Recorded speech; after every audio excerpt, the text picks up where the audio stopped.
Hello again. Now we're going to use the law of sines to solve for an angle. Now, later on, we'll teach you how to use the law of cosines, and I'd rather use that to solve for an angle, but sometimes you may have to solve for an angle using the law of sines. Reason being, there are special cases where you can actually end up with two different angles using the law of sines.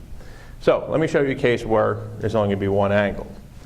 In the packet, I believe it is, let's see, number 3, if I remember correctly.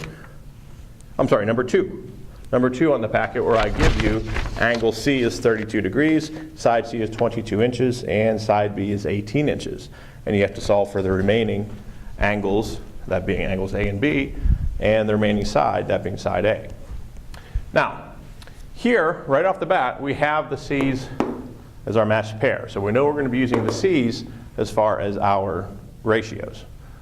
And the only other thing we have is side B, so the only thing we can solve for initially is angle B.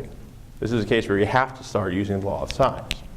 Now, if we do that, sine of 32 degrees over 22 is equal to the sine of angle B, which we don't know, over 18.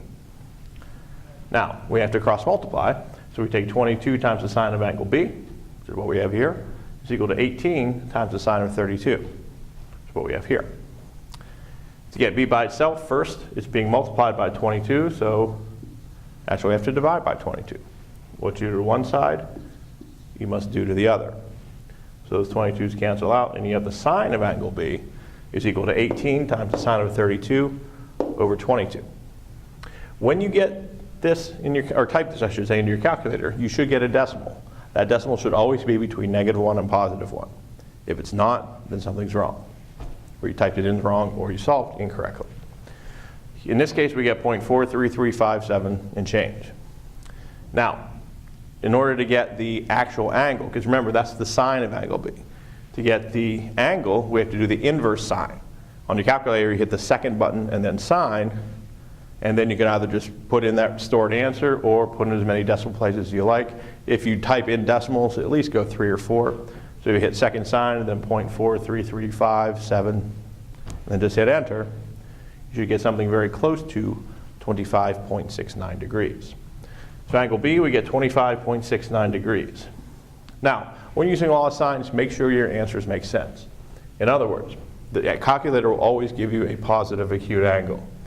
Notice side B is less than side C, so angle B should be less than angle C. And notice, since angle C is 32, we get 25 for angle B. So far, it makes sense. So if we just have two angles, we can simply take the sum of those two from 180 to get the third. So you take 25.69 plus a 32, you get a number. Subtract that number from 180, that will give you angle A, which will end up being 122.31 degrees. Because remember, all three angles of a triangle always add up to 180. Once we have angle A, then we can still use law of sines now to solve for side A. If we have our C's as our matched pair, then we have our angle A now, we can use that to solve for side A. So the sine of 32 over 22 is equal to the sine of angle A, which is 122.31 degrees, divided by side A. Cross multiply, you'd have A times the sine of 32, which is what we have right here, is equal to 22 times the sine of 122.31, which is what we have here. To get side A by itself, we have to divide both sides by the sine of 32. So those cancel out. And you have side A would be equal to 22 times the sine of 122.31, all divided by the sine of 32. Type that in to your calculator. You should end up with 35.09, in this case, inches. So if you have to use law of sines to solve for an angle, again, make sure your answers make sense. And that's it.